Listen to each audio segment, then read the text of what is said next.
As votes for the Niagara Falls by-election rolled in, supporters of Liberal candidate Joyce Morocco gathered at Jack's Cantina to show their party loyalty.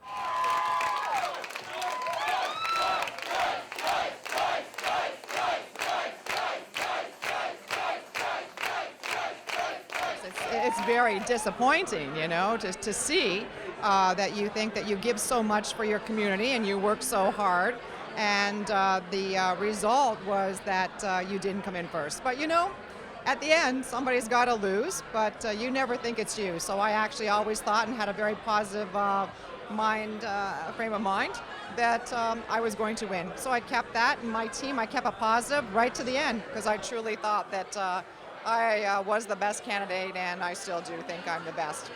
What were some of the challenges that faced you throughout your campaign? Well, some of the challenges that were faced in the campaign were, of course, things that I had no control of. It was some of the past businesses, that the party had to deal with. It was things that all parties would have had to deal with. The gas plants all three would have dealt with. But you know what? The Liberals were carrying that because they were the government in power. So you know what? I don't know. I struggle the fact that where this ended up. But at the end of the day, Liberals are the government that's fair. They believe in social services. They believe in health care. They believe in jobs. They believe in moving forward. And people will, they seem to forget how much the Liberal Party has done for this area. And I think that the time will come when they'll realize that and they'll put the Liberal back in power again.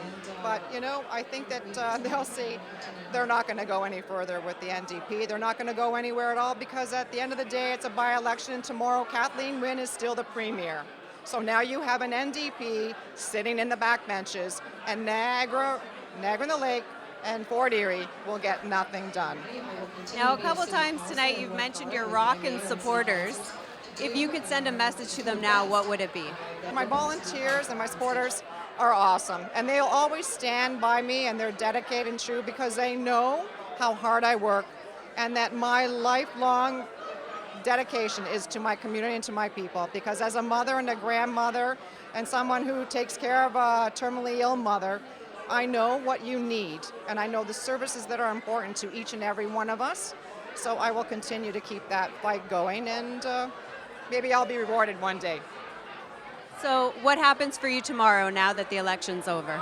Well, I've got a company. I'm a president of 2 companies that I oversee, so I've got a lot of work to catch up on. I got a lot of staff that are waiting to say, oh, okay, she's back, right?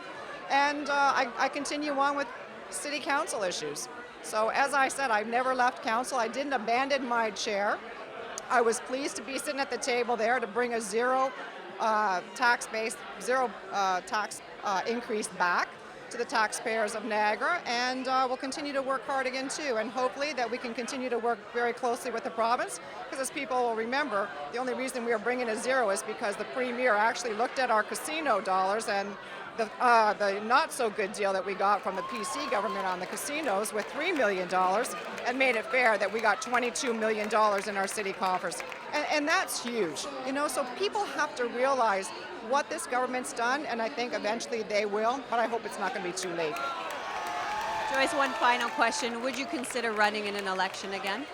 Well, I gotta recoup from this, so we'll see. Yeah, you never know what tomorrow brings. I have to take one day at a time, and right now I'm just going to focus on spending a little time with family. Well, it may be too early to tell if Joyce Morocco will run again, but one thing is for certain, a provincial election is on the horizon.